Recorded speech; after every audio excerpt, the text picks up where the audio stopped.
Welcome, good morning, good afternoon, good evening, wherever you are. I'm very pleased to be hosting today this event with Haseena Patel and Dr. Tom Acklin and Trista Hendren on truth and justice. It's an issue that's been close to my heart as I live in Canada, and we've been going through and continue to go through the Truth and Reconciliation Commission on in residential schools where Indigenous children were taken from their families, and um, the implications down many generations are very painful. So truth and justice is such an important issue. We're in the Unitive Justice room of part of World Unity Week, and in this in this room, what we've been doing is exploring what is unitive justice and what are the important components of unitive justice from very many different perspectives. And it's just the beginning of this exploration of what is unitive justice.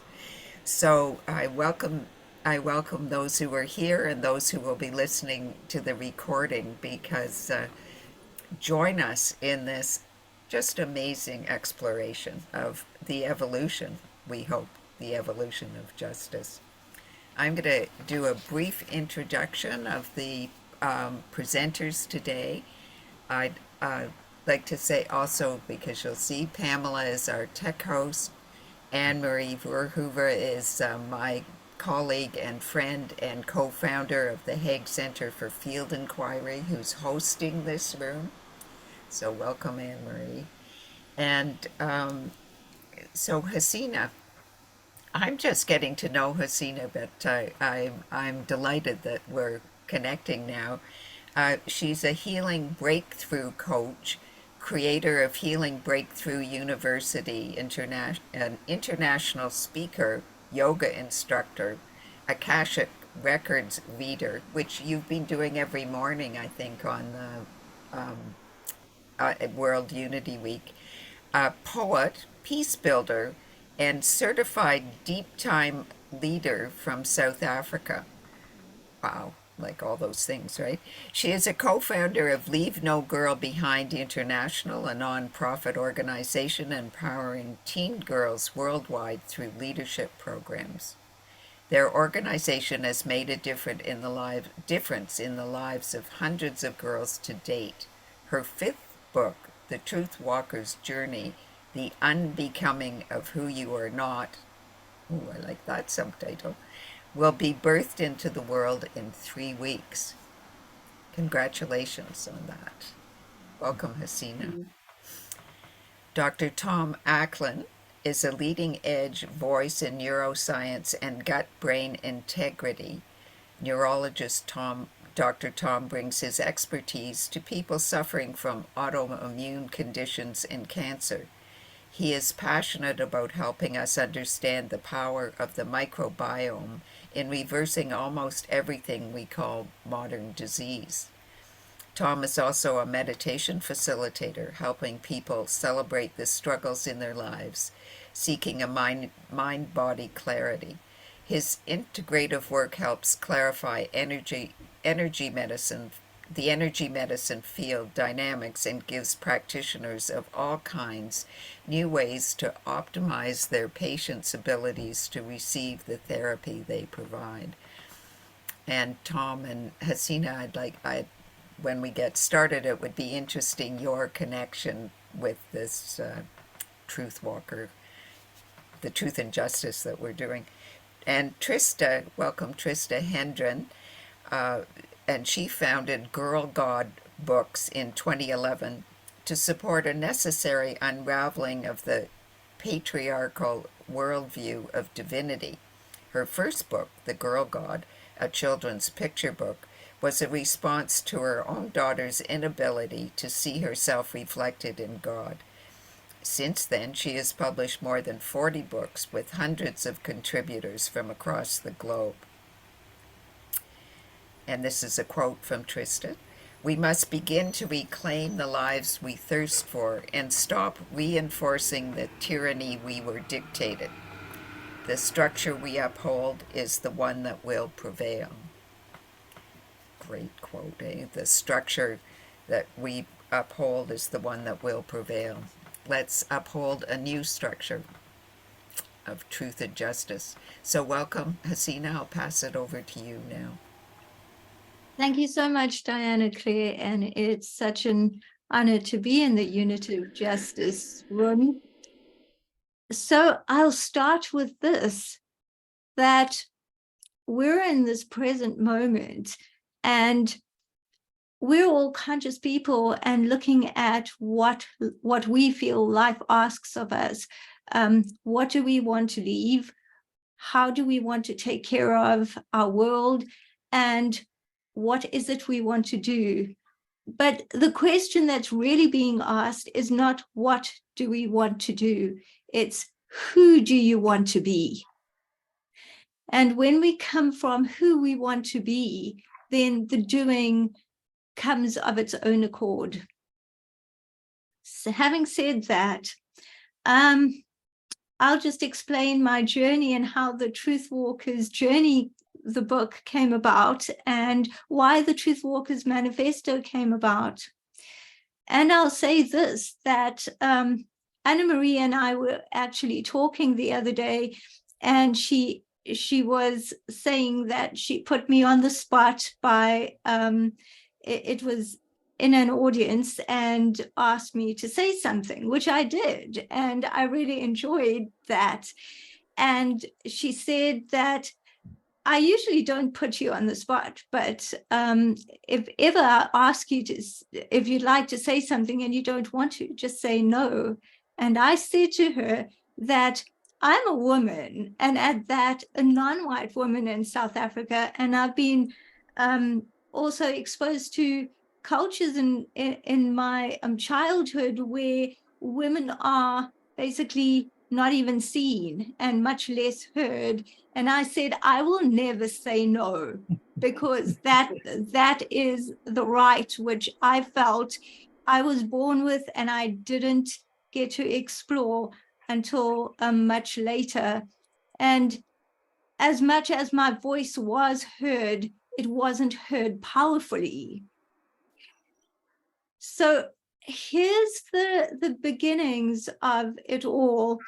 In 2013, it was a while after Shamima, my sister, and I founded Leave No Girl Behind International.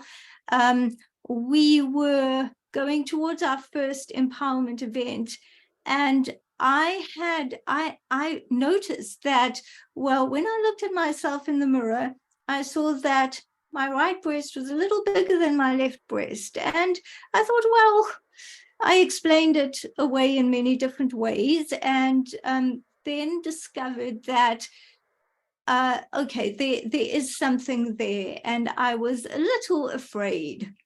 But I decided not to really do anything, because we had 2 weeks. We were in the home stretch of preparation. And this is how I actually found out. I went into a corsetier's shop. He was measuring me for a bra, and he said to me, can I just put my hand here to measure? And I said, yes, go ahead. And he said, I'm going to ask you a loaded question. When last did you have a mammogram? I said, I didn't. And he said, well, maybe you should do that. It's a little bit grainy in there.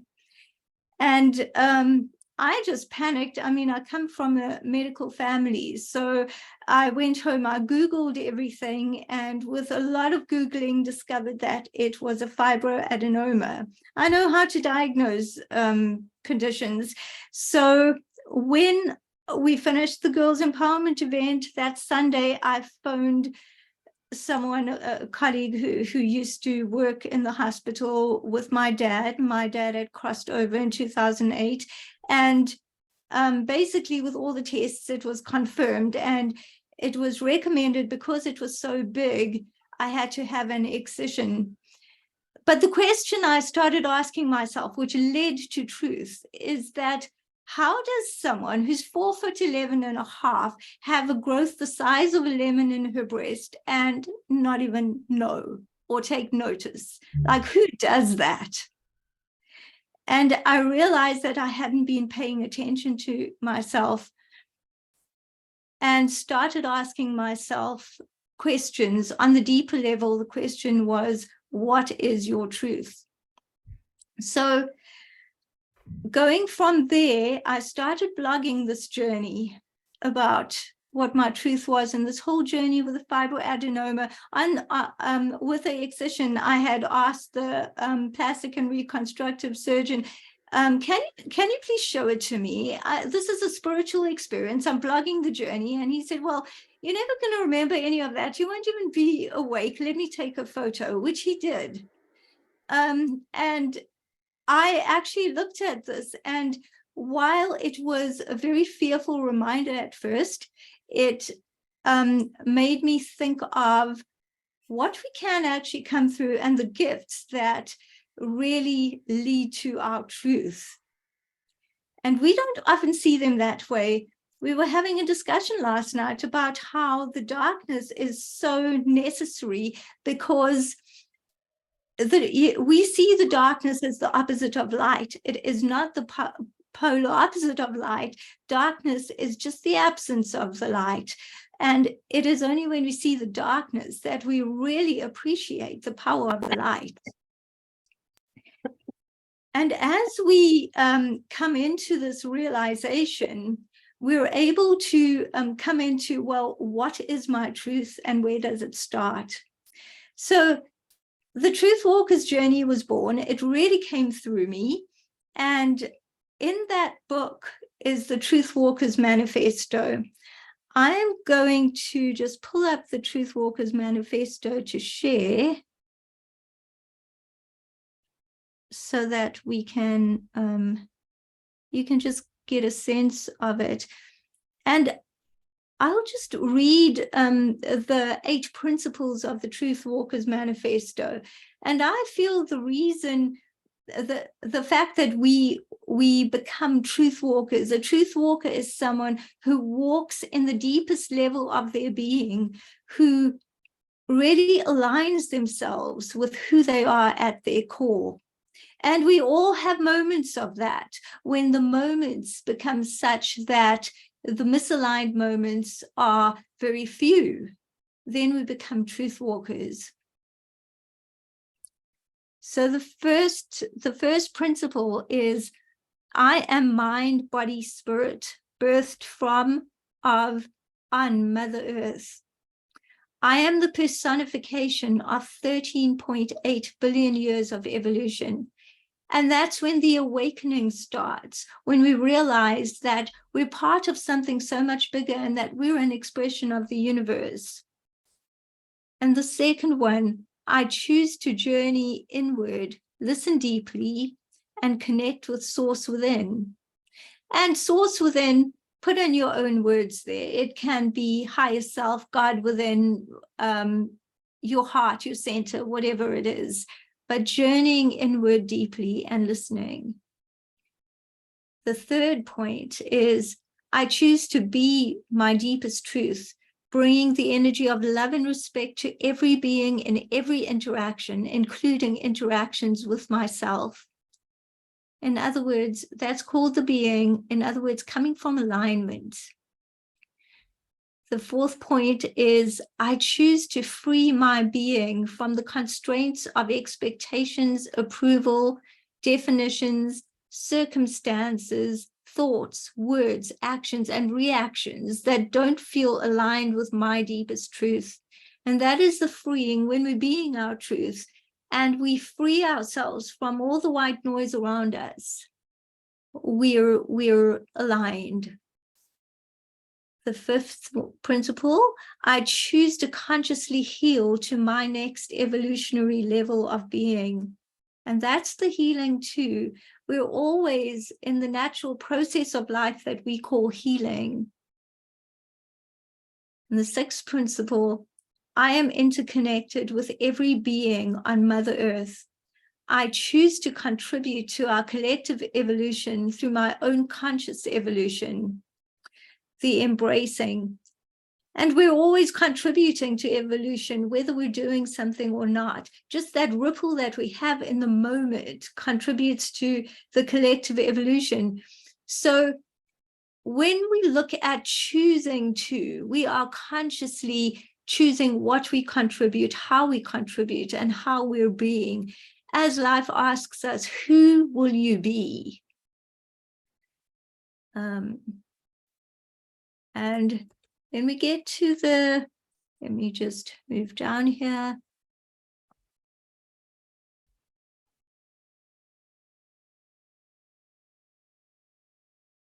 Then we get to the sixth principle. I am interconnected with every being on Mother Earth.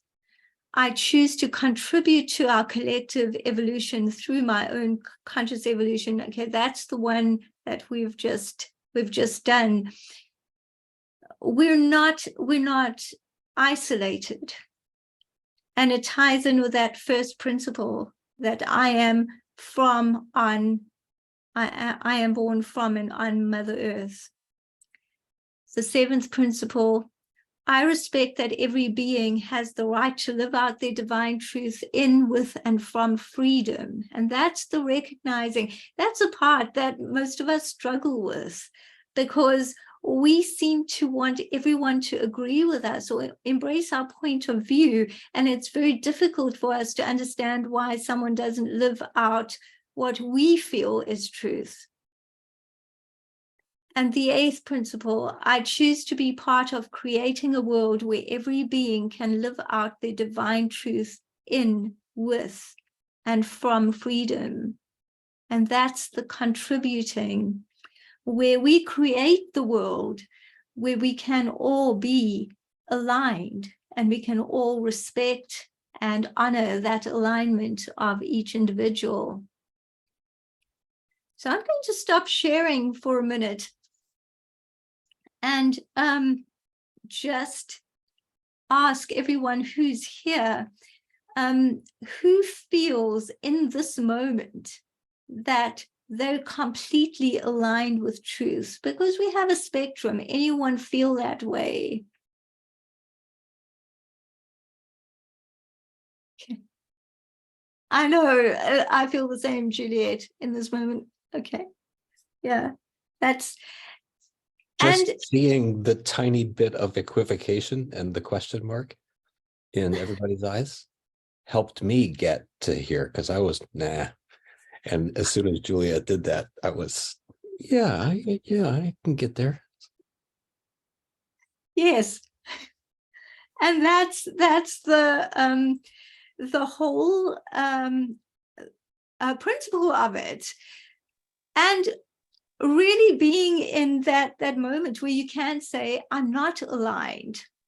So the rest of this is experiential, where we're going to move from microcosm to macrocosm and back to microcosm and just explore what it means to be in one's truth and what is the how about being in one's deepest truth. Just giving an example of this, if two people look at the moon, and even supposing you're looking at the moon tonight, you see it in a certain way. You get in your car and you drive a kilometer or maybe a mile down the road, and you park your car, you look at the moon again, and it looks different. It's the same moon. And someone on the other side of the earth, they're looking at the same moon, they see a different facet of it. We all see a different facet of truth based on our own experiences, based on, throw upbringing in with that. You have your experiences, you have your upbringing, you have the beliefs that you've been educated into or indoctrinated into, and you have all the white noise around you. And then how does the moon look? It's just, we need to realize that each person's view is so different that we could never have the same truth because we see it so differently. It's like a whole different chemical composition. So going with that, let's go to back to the question that we weren't quite sure about, right? Are we in our deepest truth in this moment? And we want to be in our deepest truth. So going to the Truth Walkers Manifesto, reading through the principles, and if we read through them every day, you'd say, well, of course, if we decide to follow this, we could be in our deepest truth. Yes, we could, but there's no how attached to that. I'm tying another thread in before we go into the experience of this. This room is the Unitive Justice room. And Diana Clare, when we were discussing this particular conversation, we were discussing what is Unitive Justice. And I remember asking Diana Clare the question, and she said, well, basically it was, there are so many different feelings about it and explanations and definitions.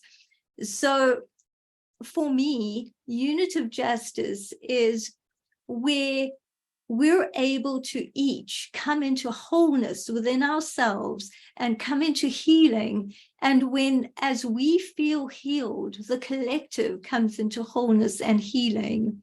It's not a balance like dark and light. If we go from one side of the spectrum and say that to have balance, we need to go to the other side of the spectrum, we will never have true justice. We will never heal because the balance is so fine. And with each of our truths being different, each person thinks that little shift of balance should be slightly this way or slightly that way. When we each come into our wholeness, we don't feel the need for any kind of equal but opposite action from the other side. We feel that we're just concerned with our own alignment. I'd love to hear some opinions about what Unitive Justice could mean to all of you before we go any further. And even if you're not sure what the term is, and I looked it up, there are so many different definitions, so there is no right and wrong here. We're figuring it out. This is the wonderful thing. We're at the leading edge. We're leading edge pioneers coming into this new age of peace and unity, and we get to lead the way.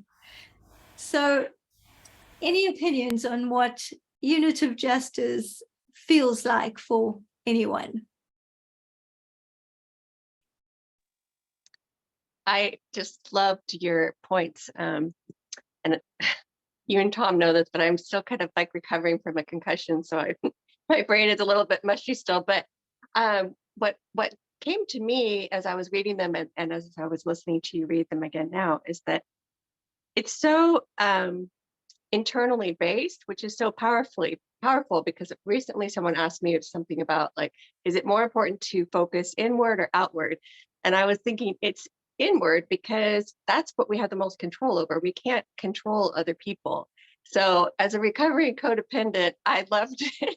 I think I was like, this is perfect, like for people with codependency issues as well, because it's really focused. And if we were all to focus on ourselves and our own paths, the world would be such a beautiful and more peaceful place. Because I feel like so much, especially on social media, is like getting mad at other people for not thinking like we think, and that's not productive, and no one changes their mind for the most part with that kind of thing. So yeah, I was just writing those words down, inward and outward, because there's definitely some exploration there. But yeah, very valuable. Thank you, Juliet. Unmute. I think this week is really helping us to shift from the old paradigm to the new one. Not just, many of us have been there intellectually, but I think it's starting to become more experiential. At least I'm feeling that, and I feel that that's been the response of other people that have been here. And I think for me, the big question, I was just at at a festival on literature and ideas, and they were talking about global justice. And I think the whole idea of justice has to be completely starting afresh, because the old paradigm's idea of justice was something that somebody was judging. First of all, you need judgment. You need to judge to have that. And all right, and they become completely irrelevant, all of our standards of judgment, because all of our standards of judgment, the right, wrong, good, bad, appropriate, inappropriate, are blown away in this new paradigm.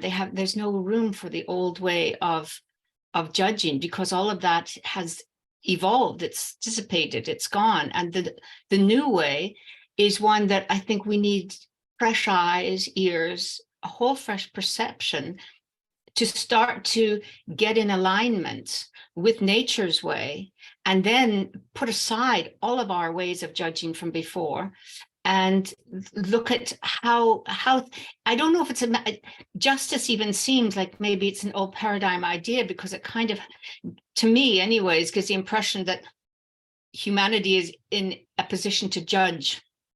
Whereas I think in this new paradigm, it seems to me that we're more in a position just to evolve into, to join into, to watch and see what we can, how we can serve in the place.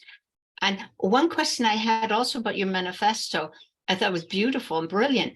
The beings, are those only humans, or is that for all beings on the planet? Because that really expands the conversation, I guess. But thank you. Well, thank you, Juliet. And I've written your point down too. But as I use the word beings because, firstly, I write it with a hyphen because I believe it's a verb, even when we're talking about beings, whether it's human beings or fellow beings. And I believe it is all beings. We cannot be in isolation. We cannot live in isolation as human beings, or even talk about humanity.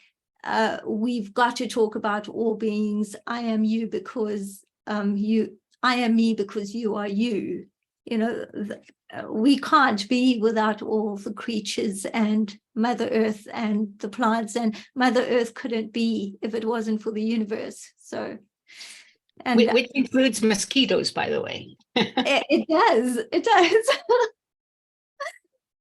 And beings I always write with a little hyphen because we get to be, even when we're talking about the noun, we are never nouns. We are always processes. We're always verbs. So thank you for that. Tex. Thank you. Thank you. When I came across the two words unitive justice recently in helping to publish events for World Unity Week, I was intrigued by the unitive justice, and I haven't had much time to research it, which is why I'm here today, to learn a bit more. But my sense of unitive justice is that it's a justice that needs to be healing, to make whole, to empower everyone in oneness of spirit, that we may be united in purpose for the common good. This is what's coming through to me at the moment about unitive justice. And there are, I think, most places, be it here in Quebec, in Canada, be it in my country of origin, which is Seychelles, I think the process, the word process of unitive justice has to be ongoing, just as the healing process. We never healed, but we are always in a process of living and bruising and healing. So it's all a process. Thank you. Thank you, Tex. I love that. And I especially liked your point about empowerment, because that's really big. And this is the rest of this part one session is going to be about empowering self. And Anna Maria, I see you put it's a continuous journey, just like Tex had also said now that it's ongoing as well. And it is. And I feel that as we evolve as a world, it will be ongoing, because we shift even more. The unitive justice, that whole concept will change as we get to a more evolved state.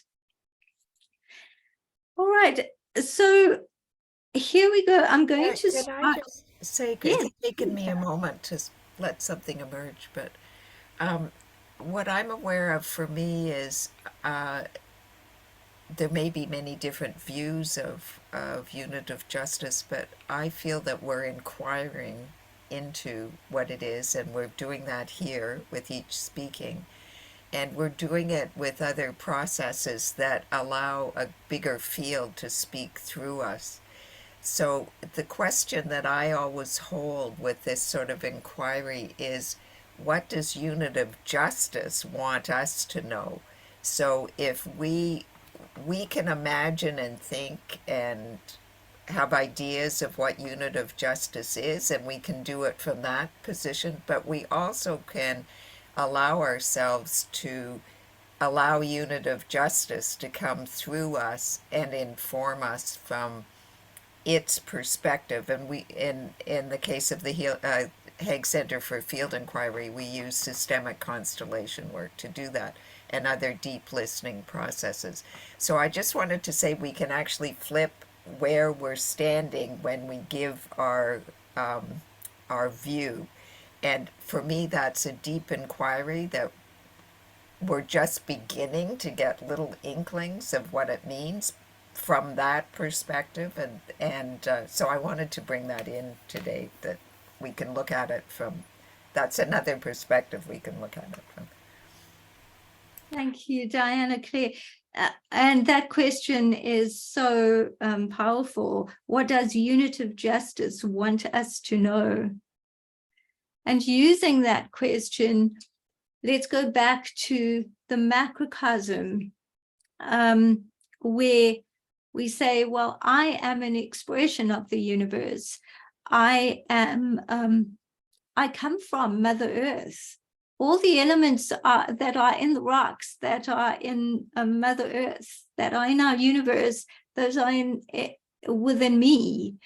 And that immediately increases self-worth. And I'm going to bring in the concept of self-worth, because I believe that truth and self-worth go together. We cannot be aligned with our truth when we don't feel that we're worthy, because then we don't feel our truth is worthy. We discount it immediately. So moving from that macrocosm of I'm an expression of the universe, it means nothing when we don't feel in alignment. When you're having a bad day, well, no day is actually bad, but when you're not in alignment that day and it's difficult for you, and someone says you are an expression of the universe, it can go right past you. It really doesn't mean anything. It's your daily task or whatever you're dealing with that is consuming you.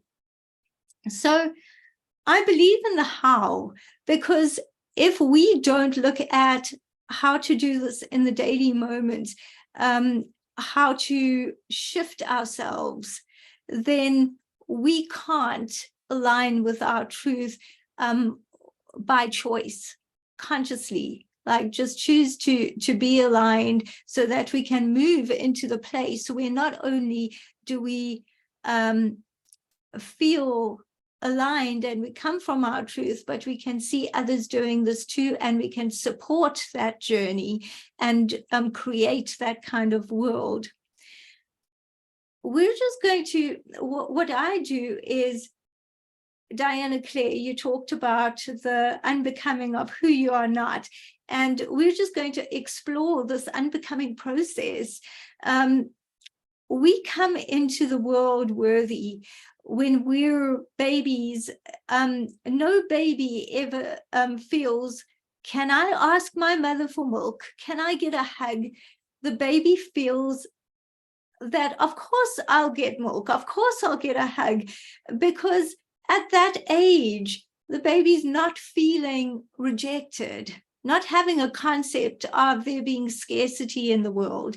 And as we grow up and we get indoctrinated into the ways of the village that raised us, and they're well-meaning for the most part, they don't want us to get hurt. They don't want us to experience, anything that would be that would be counterproductive for us in any way or harmful. So we take on their fears, we take on their insecurities, and by the time we get to adulthood, we have those fears and insecurities, and it's a matter of unlayering and peeling them away so that we get to the truth of who we are. And there are 5 building blocks of unbecoming, which are gratitude, education, meditation, connection, and empathy. And I will expand on them.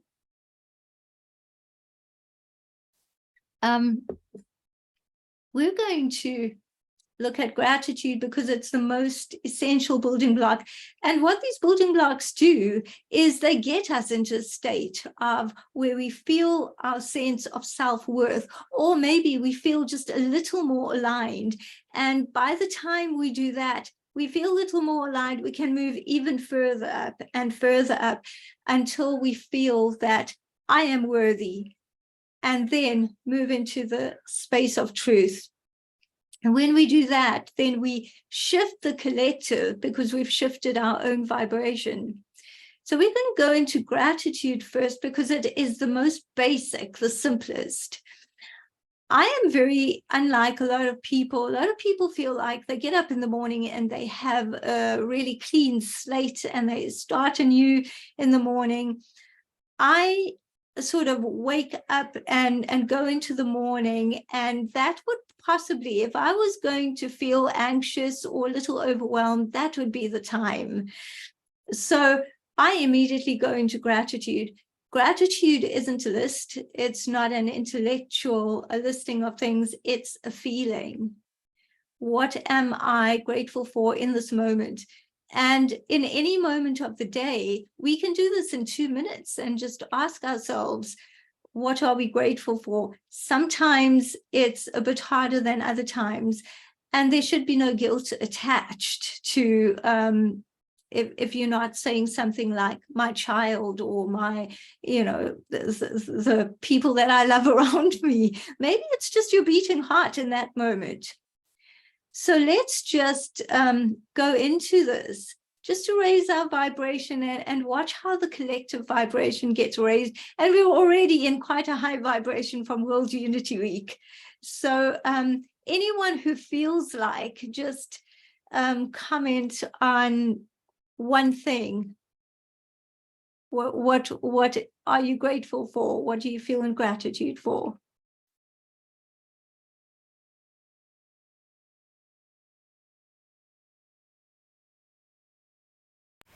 So many people's commitment. So that's where that thought came from. Thank you, Diana Clare.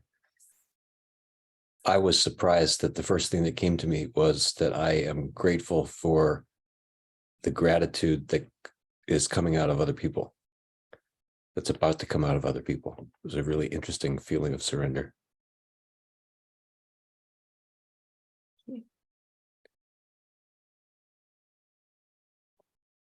Anyone else want to share?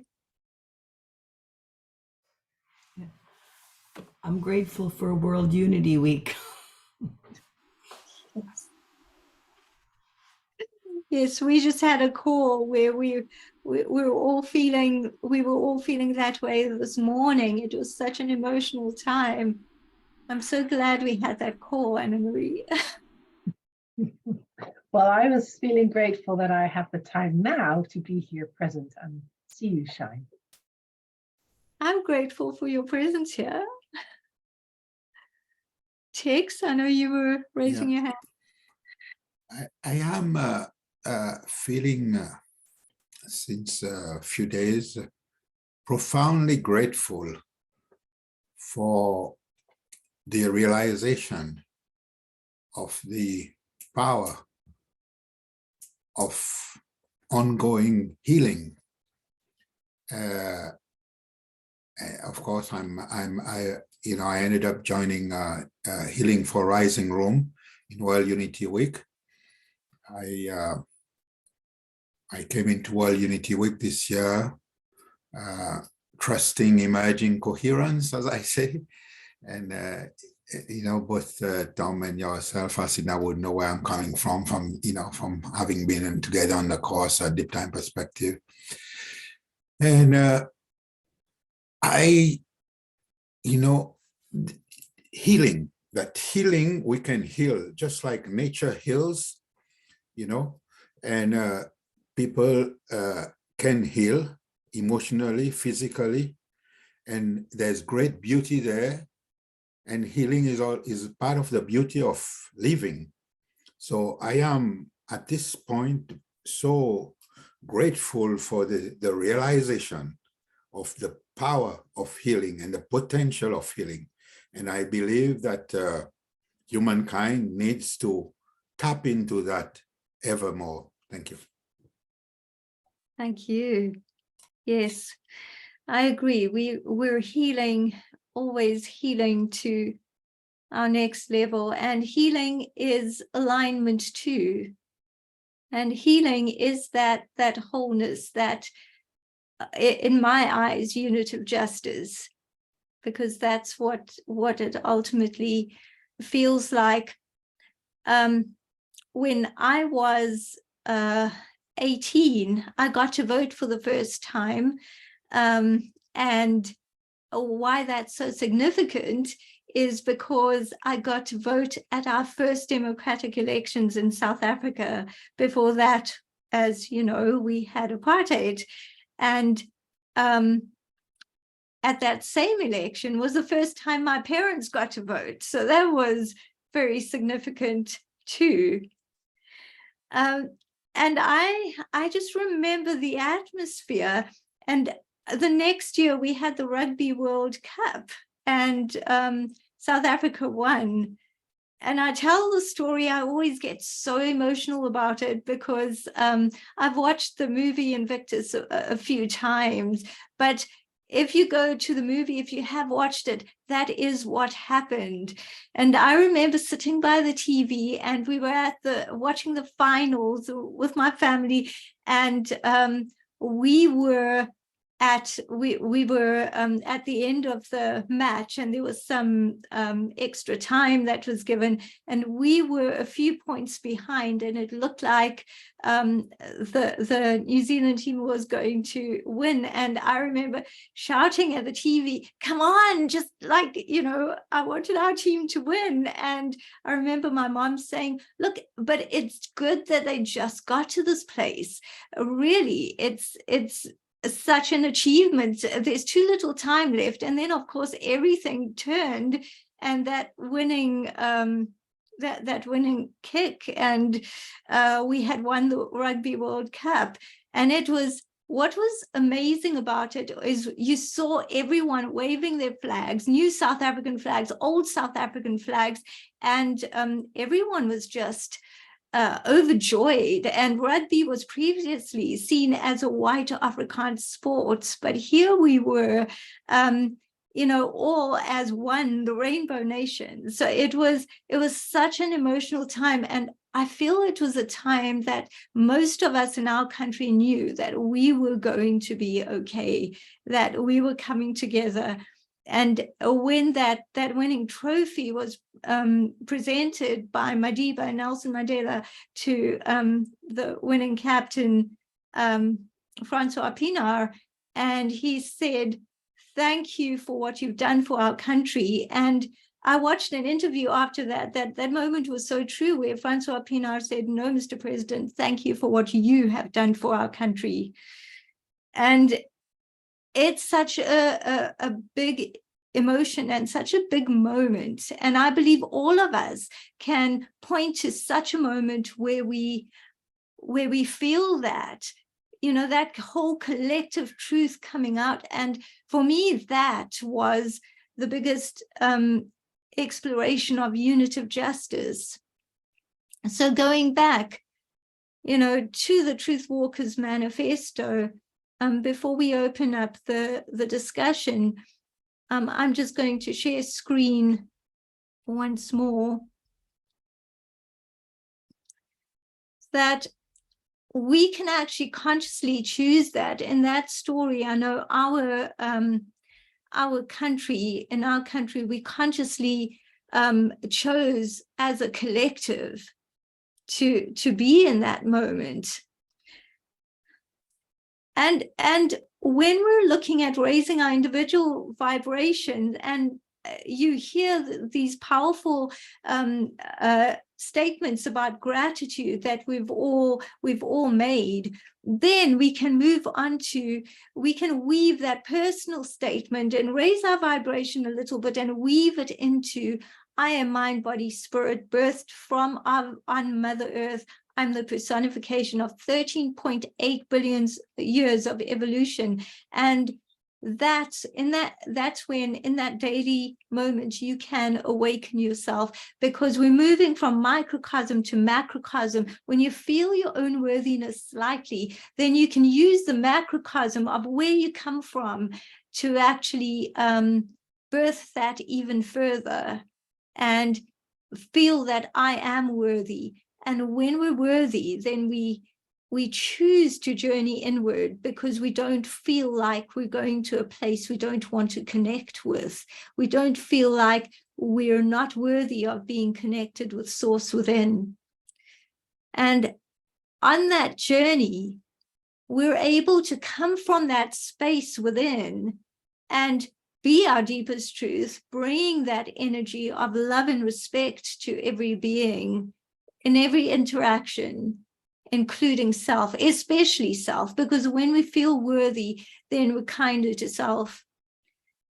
Going to the fourth point, knowing that when we come into contact with all the beings in our life, including the village that raised us, those people who had an impact on who we are, who may have the fears and insecurities that felt thrusted onto us, we free our beings from those constraints. And we're not just doing it for ourselves, we're doing it and it impacts them, because when they see us not in fear and growing and flourishing, then they become acquainted with the feeling of how it feels to live in freedom. So that's the freeing. And with the freeing, we have a conscious awareness of, now I get to heal to my next evolutionary level of being. And that's a conscious healing. And Tex, I feel like that's what you were touching on. That's the empowerment. That's the empowerment of not only self, but our contribution to empowerment of the collective, just embracing that. And then once we're healing, as we're healing to our next evolutionary level of being, and Juliet, you brought up such a wonderful point about our beings, human beings, or every being. Yes, I am connected with every being on Mother Earth, because I couldn't be me if the soil wasn't fertilized by those animals, by those creatures, and the soil couldn't nourish the trees in exactly that same way. And the plant life and the trees couldn't be what they are, which again nourishes every being on Mother Earth. And we couldn't be the same without the rocks. You know, the rocks bearing testimony to those millions of years where we haven't even been around, and just communing with those rocks. So I choose to contribute to our collective evolution through my own conscious evolution. We're getting to that space, and now we're moving into the unitive justice, because we feel worthy and able to contribute to that transformation. And then we choose to contribute to it and walk that step. I respect that every being has the right to live out their divine truth in, with, and from freedom, recognizing that that's what I want, and that's what I'm giving freedom to. That I recognize that if I live out my truth, if I live out my love and light, then every being gets to do the same, because that is just, that we all get to connect to our own truth. And the last point, how do we want to not just contribute through our own evolution, but how do we choose to give to the greater world? I choose to be a part of creating a world where every being can live out their truth in, with, and from freedom. And that's what we're doing here at World Unity Week. I believe that we're creating a world where every being can live out their divine truth and live it out in freedom. And we get to contribute to that. And that's what the Truth Walkers Manifesto meant to me as it came through me, that we get to do that. So there's Trista, when you were bringing in the inward and, you know, going inward and then going outward, and I feel like it's a weaving, because when we go inward, we want to have some sort of a leverage if we don't feel worthy to go inward. We want to have that leverage of being part of something greater, like when we attend World Unity Week and we have that feeling of being part of something greater, and it really increases our own self-worth until we feel so much more worthy of going inside and then coming out and then weaving outward again to contribute to that collective freedom and the collective truth. Getting back to your question, Diana Claire, what does Unitive Justice want us to know? So before we open up to the discussion, I'd love to go into a meditation and just kind of explore that in silence. So if you feel called to, you can close your eyes or be any way that you want. And just take a deep breath in.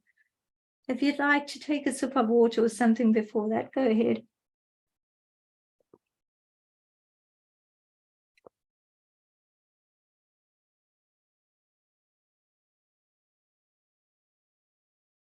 Just take a deep breath in, inhale, exhale, inhale, exhale,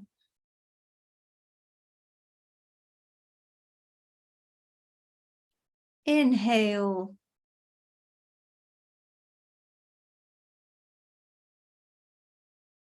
exhale.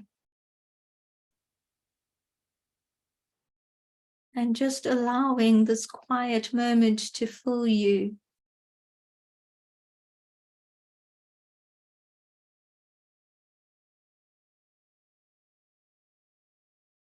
And now, as if there's a thread tied to your finger, allow that thread to unravel, that ball of wool to unravel. And imagine that it's invisible, but you can feel its path connecting you to every little part of the earth, connecting you to the air with your own breath. And now just feeling the connection, interacting with the air, communing with it.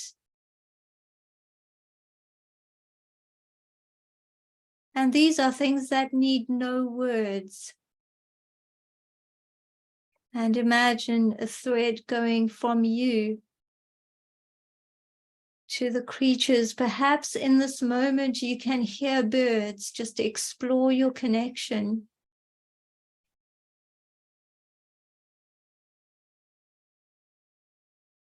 And know that the birds take in the same air, commune with the same air. So there's a direct communing together with the air.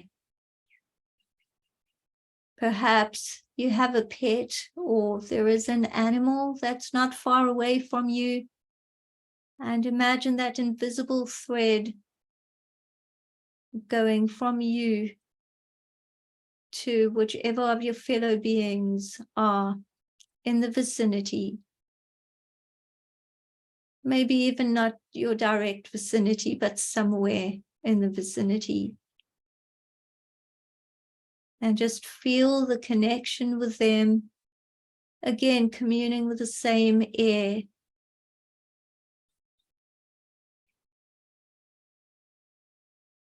And now, feeling your feet, whether they're in your shoes on the floor, or whether they would be outside on the grass. Let's go deeper. They're on the floor. They're in your shoes. The shoes are on the floor. The floor is on some sort of a foundation. The foundation goes into the earth. And just feel your connection, invisible thread going directly to the earth. And communing with her soil. Just as the soil and the air commune, we're all in communion. And just as the creatures commune with the soil, being directly on the soil. And the plants communing with the soil, see your connection with those plants. Maybe you've got a plant in your midst. And maybe you can smell the sweet fragrance of flowers, especially if you're in the northern hemisphere in summer at this moment. Or perhaps you're just exploring the soil where the plants grow. And just like the plants, we're communing with the soil. And now picture an invisible thread going to the water that we just sipped a little while ago.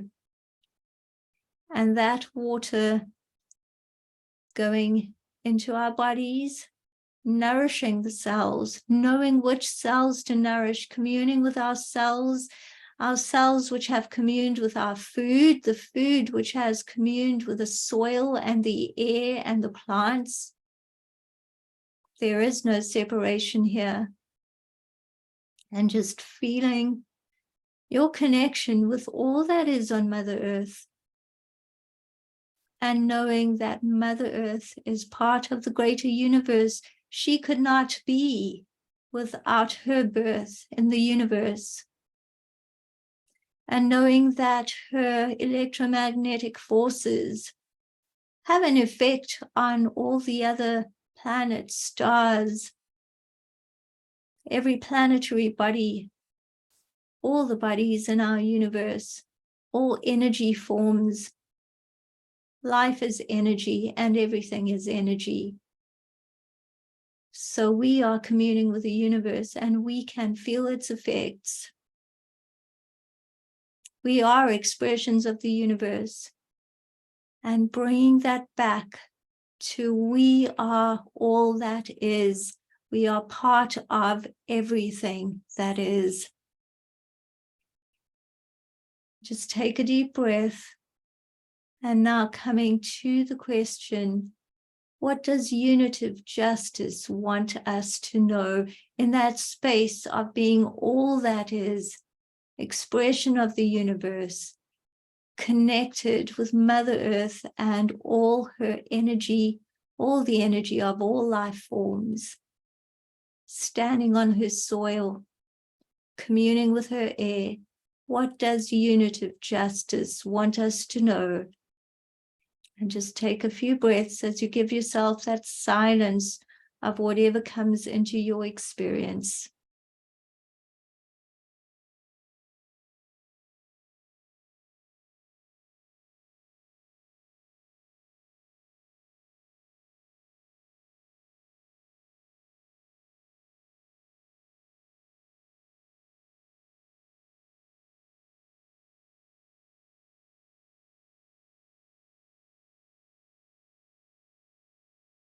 And slowly coming back and just starting to be aware of everything that is around you, being in your individuality, which is a contribution to the collective. So wiggling your fingers slightly, perhaps wiggling your toes, moving your feet, and just moving your shoulders, rotating them a little bit, and your neck. And inhale, exhale, and just continue to breathe and very gently just come back to your space. Just orient yourself to everything that is in your midst right now.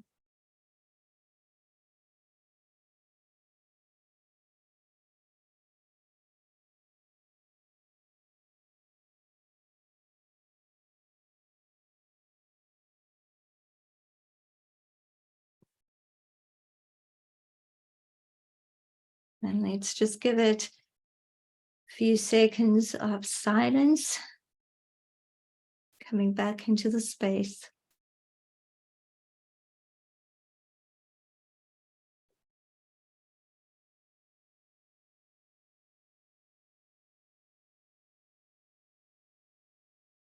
And when you're ready,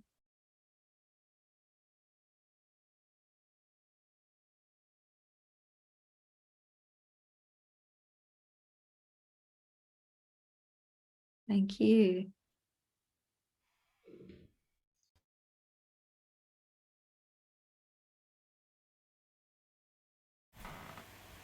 Hi, Kara. Good to have you join us.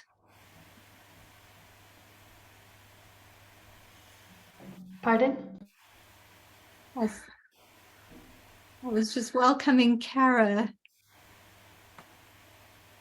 Juliet, I see your hand raised. I don't know if you feel ready to explore that. Yeah, I had a very strong prompting to offer this into the circle. Just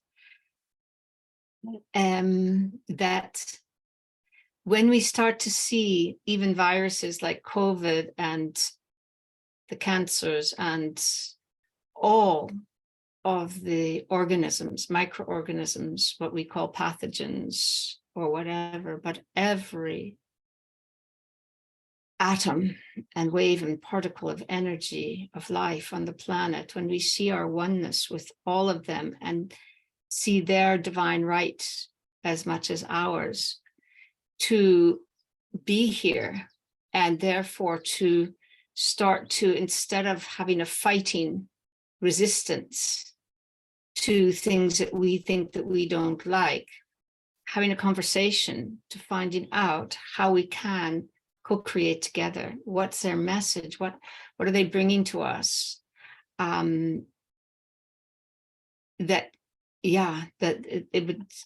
it would be a very different way of justice than just fighting and killing off things that we think are not good for us. Thank you. Thank you, Juliet. That's very powerful. And I just want to, on this note, just invite everyone who, if anything came to you, please just unmute or raise your hand and just contribute to that before we go into the next segment.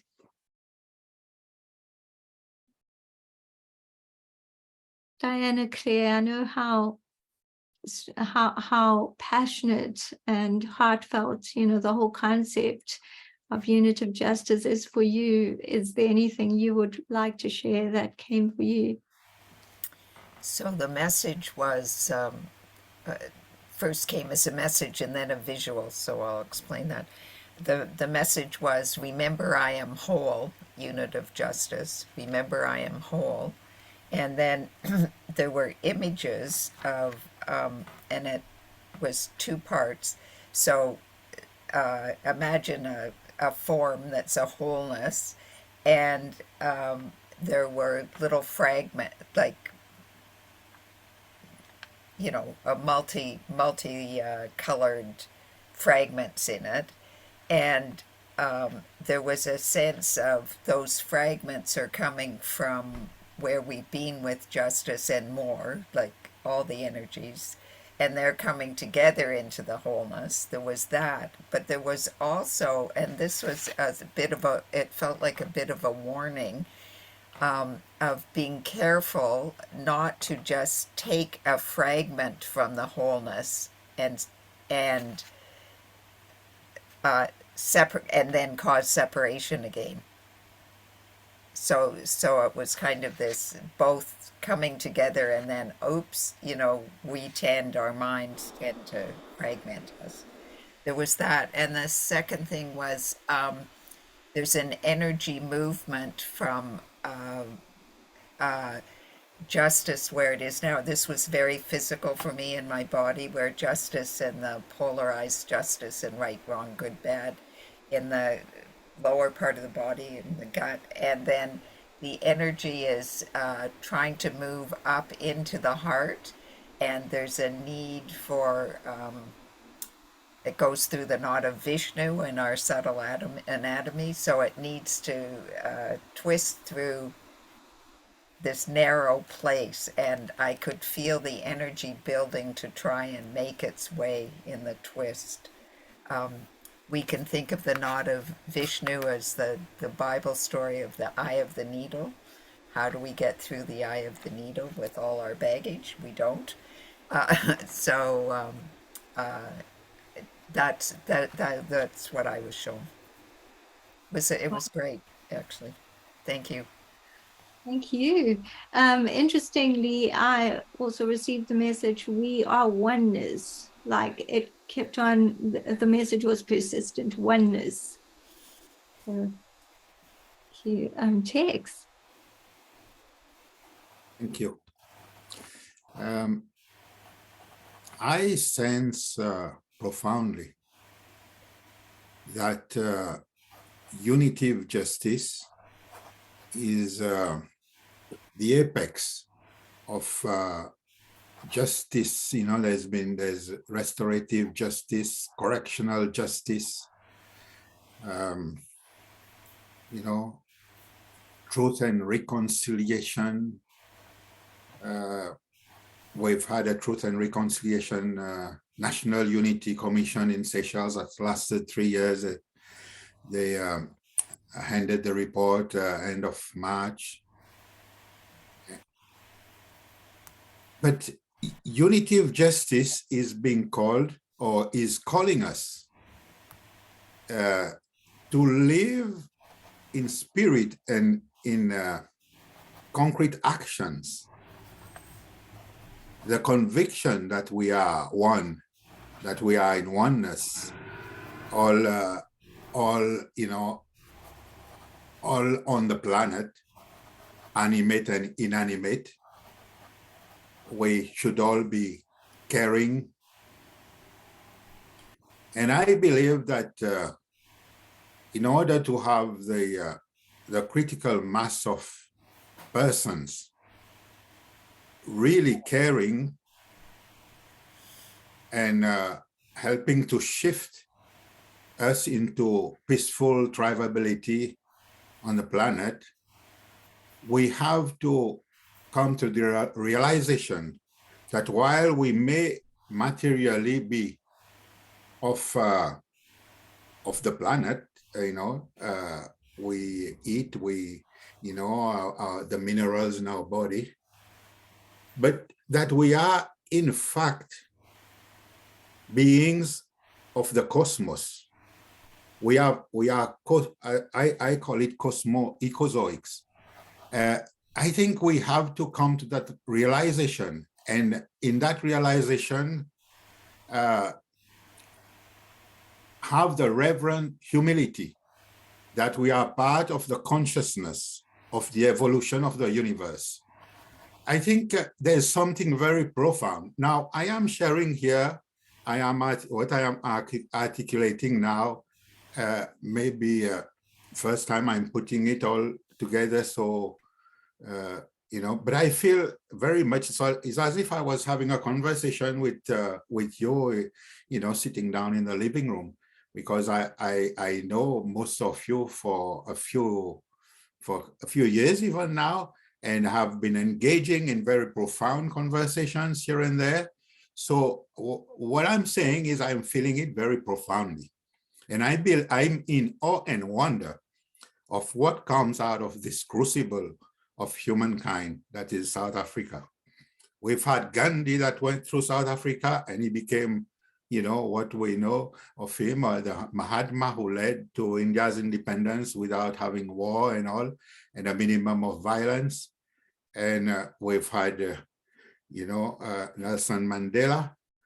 I mean, it's very profound. I happen to have gone to the OAU Liberation Committee in Arusha in 81 or 82. And at that time, Mandela was still in prison. And most of the delegates there was thinking that he'll never come out alive. Or if he does come out alive, he would be sick and not of his right mind. That was what was the conversion. But then he did come out, and we saw the person. I mean, like, how inspiring. Then 2 weeks ago here in Quebec, Jay Naidu, who was one of the founders of the trade union in South Africa, was part of the Mandela cabinet. He was a young man at the time when he was in the trade union. 2 weeks ago, he received an honorary doctorate from the University of Quebec. And in acknowledging that, he said that he never did complete his degree in South Africa because he was too engaged in what was called upon. See, so the thing is that we have so many inspiring stories or articulations, like Haseena articulates so beautifully. Now we are being called upon to live our spirit of oneness with unity of purpose by really engaging with the technologies we have. And that's where World Unity Week, Unity Earth, and the platform Peace Through Unity is empowering us to really shift from this destructive life that's been going on the planet. Anyway, I am speaking soulfully. I believe that it's not a question of only of head and of heart. We have to awaken to our soul, which is our true self. Thank you. Thank you. Thank you so much for sharing. It's beautiful. I can just, I want to say something to that.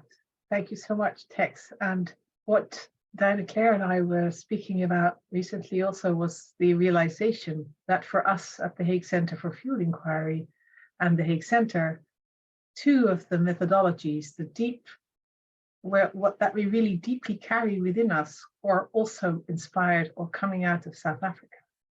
And one is this systemic constellation work that was conceived or inspired there by Bert Hellinger. And the other is the meshworking practice of Dr. Don Beck. everything within the spiral dynamics community that we are totally trying to embody and practice and explore and deeply, because he had the view when he was with the Zulus, the vision, and he wrote about it, but he didn't unpack it further. That's what we're doing. And so in that sense, yes, Tex, thank you for pointing that out, how special this energy is. And Haseena, thank you also for how you are expressing that truth as at the core of what this exploration and what this unitive justice seems to be holding. Thank you. Thank you. And thank you for your words, Juliet. Pamela, before I invite Trista and Chum, I'd love to hear your feelings and thoughts. Are you muted, Pamela? What I got was that it's all evolving as it should. Oh. Yes, perfect divine timing, right? Yeah. Thank you. Kara, do you feel called to say something? I know you've just come in. If you feel called to say something, go ahead. We will have time afterwards to say something as well. So go ahead now or later. I'll pass for now because I missed the tuning in part, but just being with you while I'm working on my project just to support a bit. Hope that's okay. Well, thank you for all the projects you're working on. It makes a difference. I'm going to invite Trista and also Chum, because I told the story of how my moment of truth started. And I told the story of that fibrinoma that I discovered was in my breast and how it led me to this journey. And Trista, I wonder if you wouldn't mind, because you have such an amazing story and you've raised two amazing children.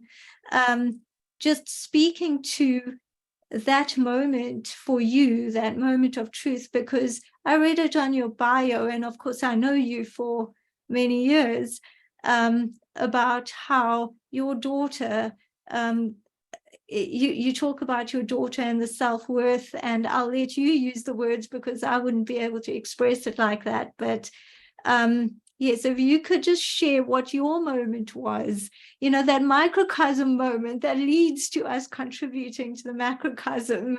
So if you'd like to share. Thank you, Haseena. You know, I think for me, my daughter has been one of the greatest awakeners in my life. Well, both my children, but primarily I think because growing up under patriarchy and I have three sisters, I didn't notice so much of the difference because it was all girls. But then when my son was born, it's like, oh, you know, like the king had arrived all of a sudden. And I still see, you know, my family of origin, unfortunately, is still very patriarchal. So I still see the difference, and my daughter can see very clearly the difference between how she is treated and how my son is treated. But I'll try to make this quick. I was trying to raise my children in an interfaith environment because at the time I felt that was more fair. I grew up with in very fundamentalist Christianity with like a list of a pamphlet with like a list of all the religions and why they were wrong. So I didn't want that for my children. And I had converted to Islam when I was 20. So I had both Christian and Muslim backgrounds. So I was raising my kids both in mosques and Christian churches. And my daughter it didn't resonate with her. And very clearly for my son, that worked, having like the multi-faith, but it's still like the same male patriarchal God. So, you know, in her mind, it was like, God is only for my brother. He doesn't relate to me as a girl. And that was kind of a big aha for me because I had been so indoctrinated, particularly in Christianity, of my inferiority as a girl. And I never even questioned that, you know, maybe God isn't necessarily a man. And I certainly never knew at that point that for, you know, thousands and thousands of years before patriarchy, that God was always a woman. So that was my wake up, was my daughter. And she still wakes me up all the time. You know, like in terms of like, I think, I don't know if you saw my comment, like I would love to see your book turn into a children's book, because I think that we are, or at least I am, and I think you're kind of in the same boat, like reprogramming ourselves, trying to come out of these outdated thought processes that most of us were indoctrinated with. But I really love seeing children not having to do that. And I hope, and I can already see with my kids that they've had to do a lot less of it. And so, you know, their attitudes feel so much freer and less constricted. But of course, not all parents are kind of raising their children that way. So that's why I love children's books, and I love sneaking them into kids that maybe are being raised in more patriarchal families whenever I can. So. Well, interestingly, I had it inside that it should be the Truth Walker's Journey should also have a children's version.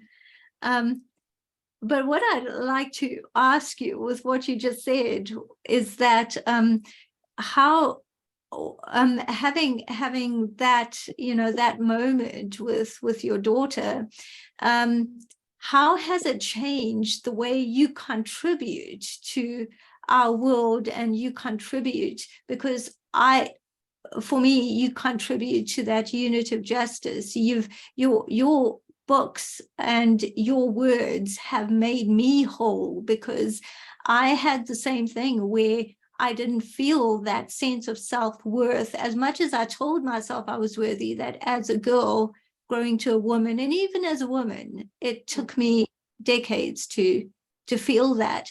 So how has that experience helped you, the way you contribute, and also the way you see your children contribute?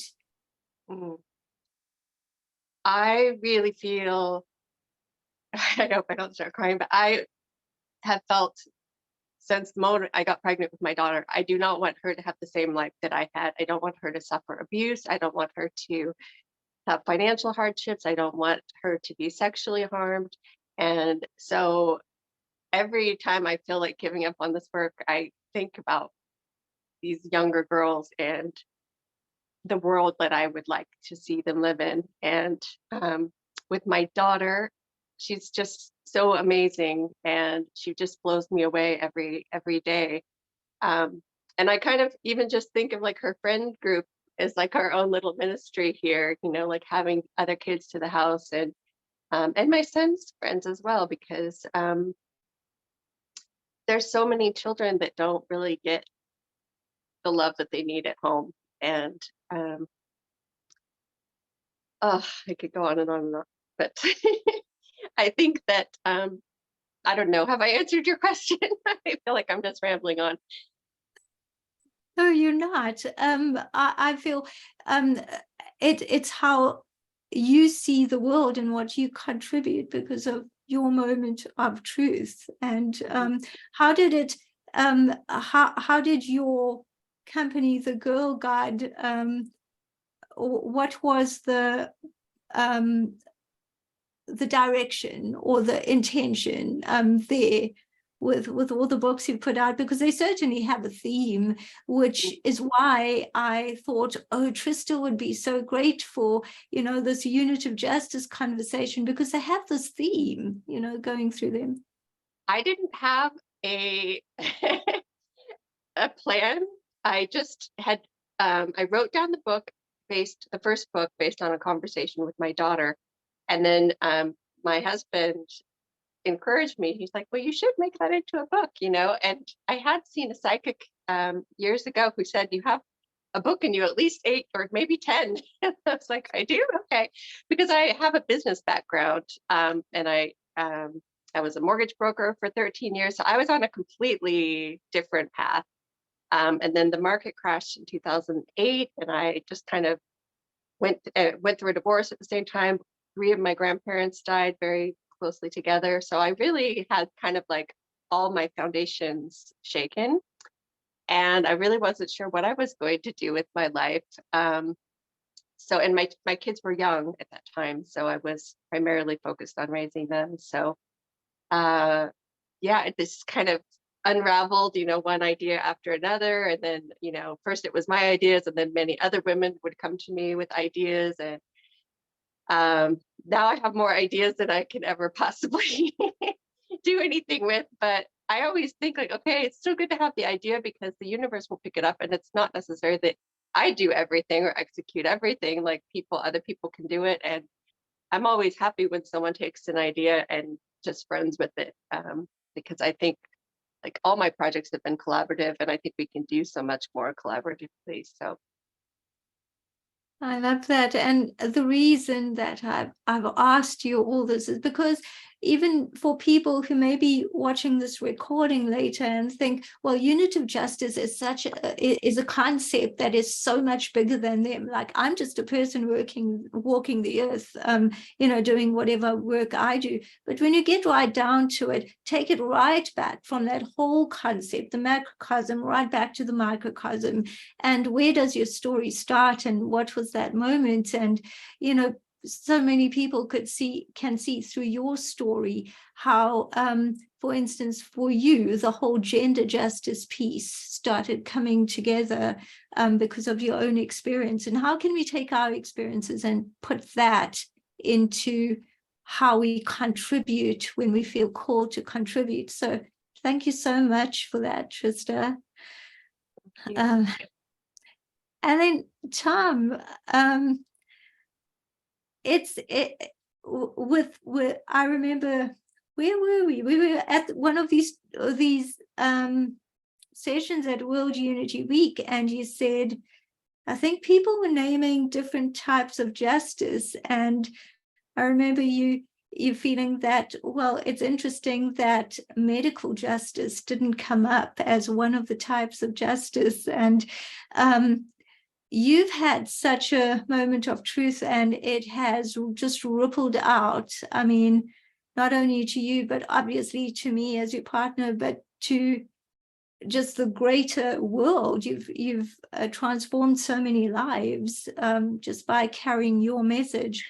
So I'd love you to tell everyone here about what that moment was, because I know you speak about it often, but it's quite a moment.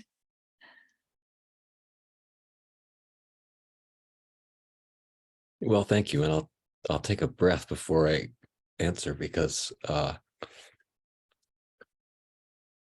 actually I love what Trista just said, and the foundation is shaken, and this is the moment. I could tell a story about what happened 15 years ago when I left my practice, but this is the moment, and I don't know what I'm going to do with the rest of my life either. It just changed. You were talking about your moments of clarity in the morning as we all take stock, and part of what I do in helping people, including myself first, step into a place of mental clarity, physical clarity first, with metabolic flexibility, for the purposes of having an emotional flexibility that really does let go of yesterday's ministry, right? And what if it was always a children's book? That keeps coming to me, is we all think we're writing an adult book, and we think it's responsible to write an adult book. And I love this platform. The feeling on this platform this week is breaking free of the ideologies and the ministries that have sculpted us. And I joke often about giving myself a lobotomy.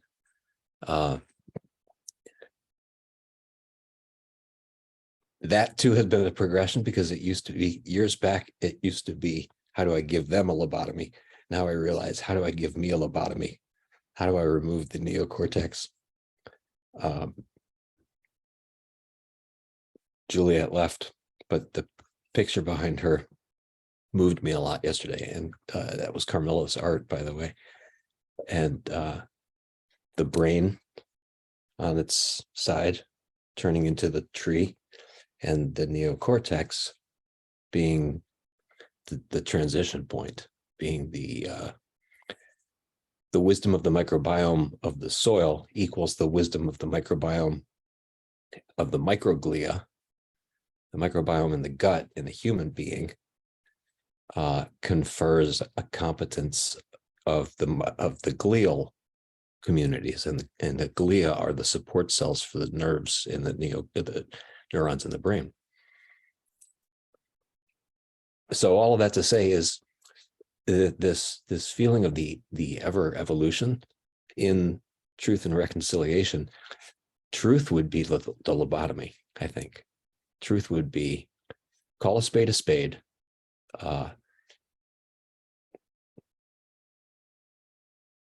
And this is not what it was several moments ago.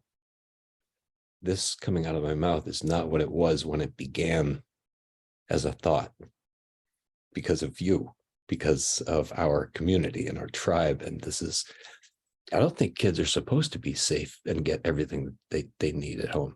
Oh, sorry, I take back the safe part. But physiologically safe. When I talk about physiologic safety, it's a freezing. It's a pharmacologic manipulation. It's a freezing in time, if you will, of the physiology. And we're not supposed to be fully fed by the things that are here and tangible, corporeal, right? Our senses are not supposed to give us the answer. Okay, say more about that, because I know about what you mean, that when there is the hunger for something, it's just like how the darkness, when you see the darkness, you appreciate the light. So say more about that part of it. So much of our dialogues yesterday on so many of the different presentation platforms was geared towards letting go of the meaning of the words, being free of the words. And several people shared very profound things. Actually, Tex, your session yesterday morning was so compelling. You conferred a space, you offered a space. And that hunger that you're talking about, Haseena,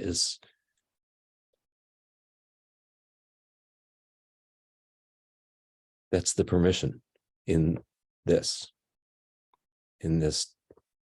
we're having a dialogue. Other people's mouths might not be speaking, but we're having a dialogue right now, right?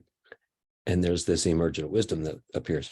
And what happened in Tex's room yesterday was several people were sharing about not wanting to speak out loud.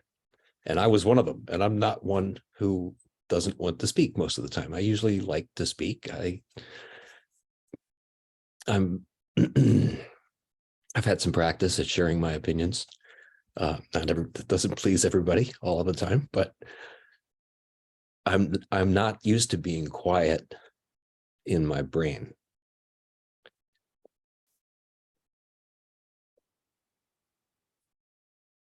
And even 15 years, 15 years of a meditation practice, I'm good at being quiet in my brain, right? I'm good at it, but it's not a skill set that I use often, because I think back to that adult responsibility. I think my responsible walk on the planet is to script my day, say X, produce X. And I don't think that's unitive justice. I think that's Tom's justice. And when I have a successful day as Tom, that goes in the category of responsible citizen. Paid my taxes, paid my bills, got my paychecks, got my got the right food, had the right conversations, returned my voicemails. That looks like responsible. It's not unitive justice, because most of the time that's yesterday's neocortex. And so in the space where I have an opportunity to actually take away the wisdom in each of us, and everybody would finish this sentence differently. Tomorrow I will be something else. Tomorrow I will be. And if I'm present to the way my language, if I'm present to the way my message is landing, then I get to finish my sentence in a different way right now. That may be a little tangential and metaphoric, but I think unitive justice is similarly the wisdom of Mama Gaia, in that beautiful plenary session about from Shivananda.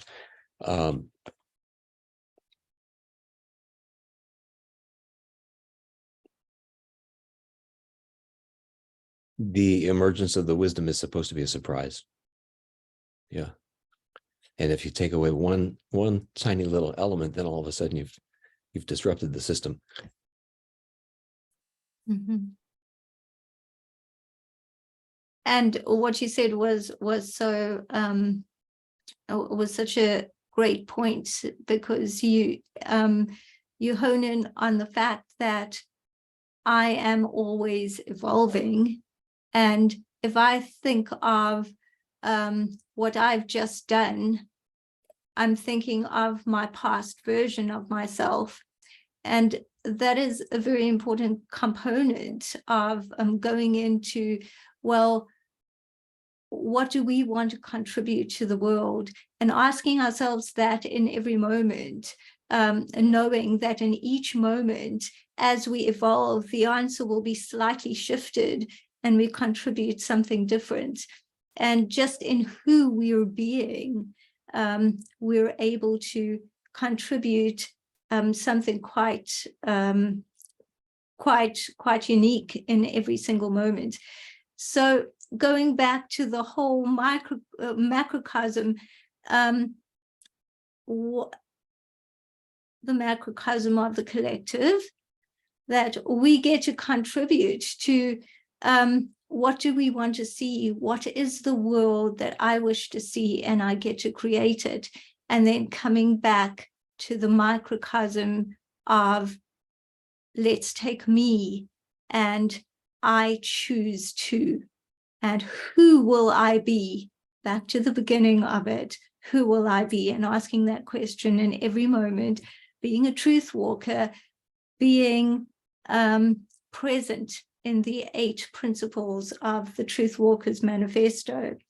So yeah, Tex, I see your hand up. I'd like to open it up to discussion with any thoughts that anyone would like to contribute. We are probably going to end in about 10 minutes. So just bear that in mind if there are a lot of hands up, but let's go ahead. Tex, please. Yeah, thank you. Thank you. The session is entitled Truth and Justice. Now, Tom just articulated that truth can be like lobotomy.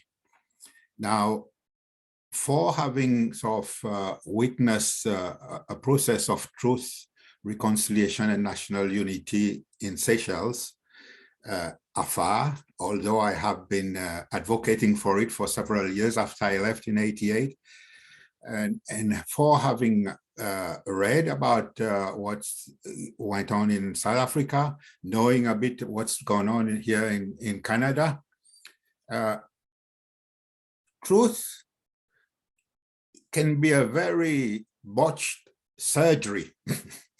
You know, there's a lot of when you're looking at the truths of things, we have to have the proper, how can I say, nurturing to help the healing.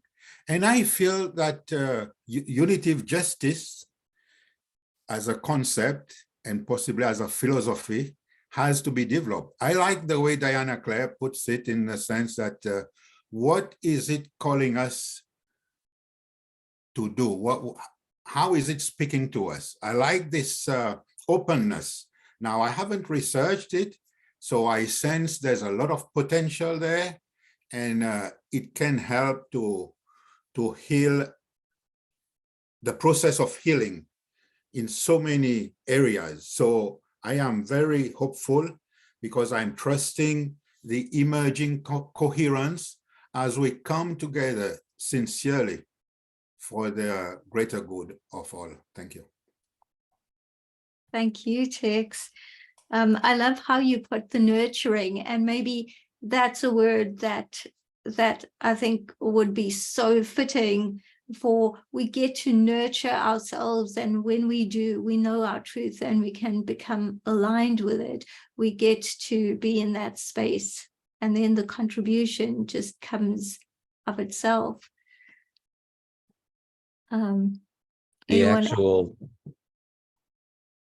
The concept and the feeling of contribution as well. We all were raised with a particular context for what contribution is, right? And it's almost always from to, from here to, right? What's my tithe to the church? What's my, etc. What's my communication into? What if contribution in itself was an alignment inside the abundance mentality? And much the way that when you were talking about the manifesto, it's interesting that the third truth is being.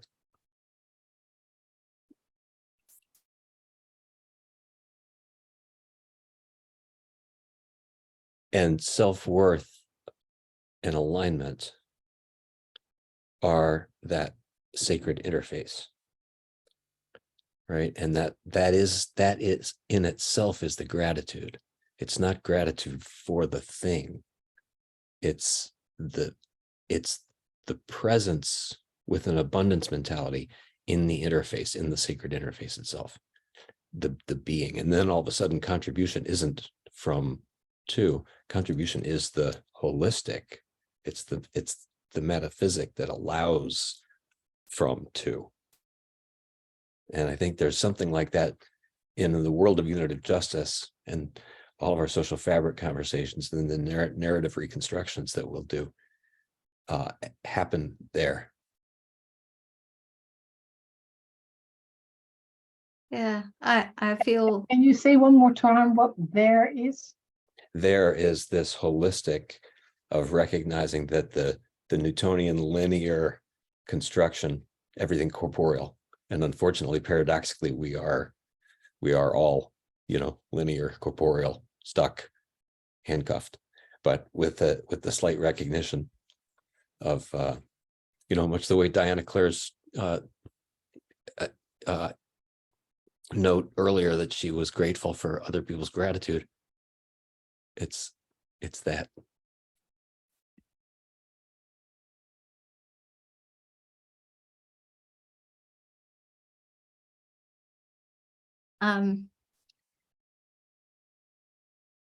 Sorry, Anne-Marie, is there something else you'd like to? Well, I'm just going to revisit it because I sense deep inside that this is a very crucial point, but I just can't get it now. But that doesn't matter. That's just because I'm just, with so many things. So I'm just going to come back to it and further explore it another moment. Please. Thank you, Tom, because like I said, in my body, I can feel there is something essential what you're saying, but I just can't. Don't worry, I can't get it now, but it will come.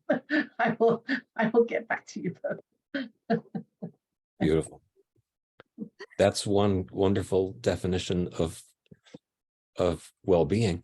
And since we mentioned, well-being, justice, and medical justice, often not making the list of the top 10, what would you change if you could wave a magic wand and there'd be justice on the planet? That's one of the things that I would do, is have people very confidently, with a grin on your face, just the way you did, Anne-Marie, be able to say, it will come. I can feel it. That's wellness. Yeah. Well, what's also fitting here is, so before I started,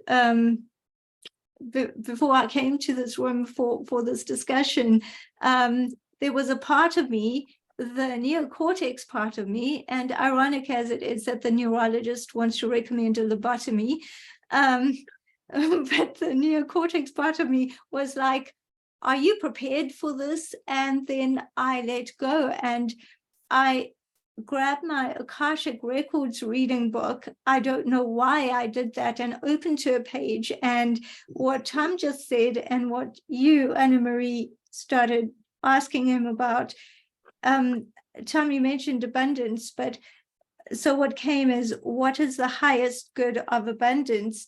And there was something about freedom of thought, word, and action, the freedom to claim sovereignty in all these aspects of freedom without the individual feeling beholden to anything or anyone. Conditions disappear and alignment becomes priority. Truth becomes the focus.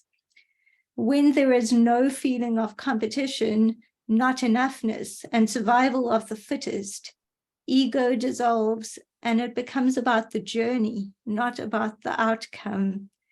And Tom, when you said it's that thing, it almost reminded me of the goose that lays the golden egg, not the golden egg. And this reminded me, Nice. it becomes about the journey, not about the outcome. I love it. Alignment becomes priority. Amen.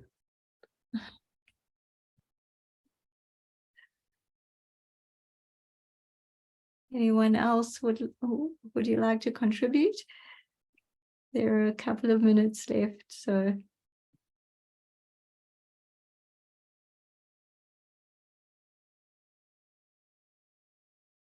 I was just going to say, I hadn't thought about what Tom had said, and now I can't even think of the word, but health. Oh,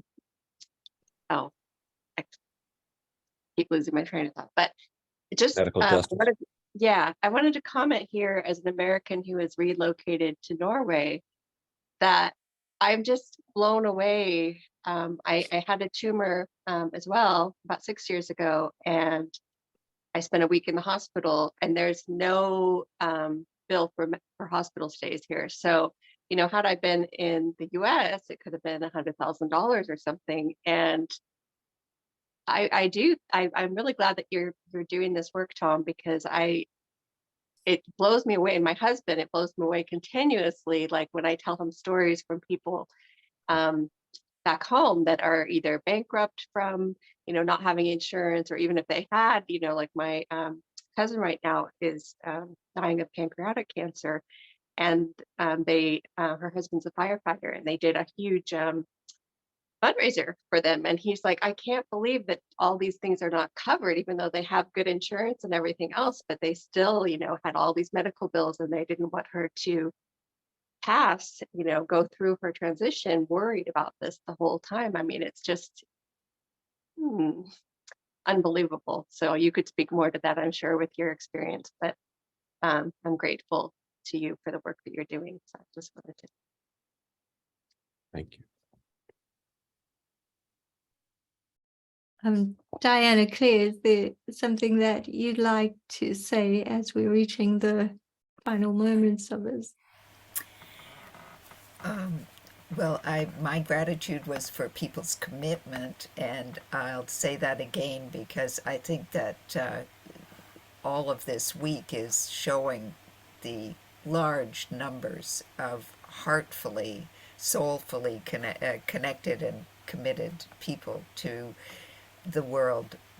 I like to say, as Charles Eisenstein says, the most beautiful world we can all imagine, which is becoming more than imagine now. I do believe that we've started to manifest it. I want to thank you all for this conversation about bringing in truth and unitive justice. I have to say, I'm still left with, for me, I think there's more to delve into around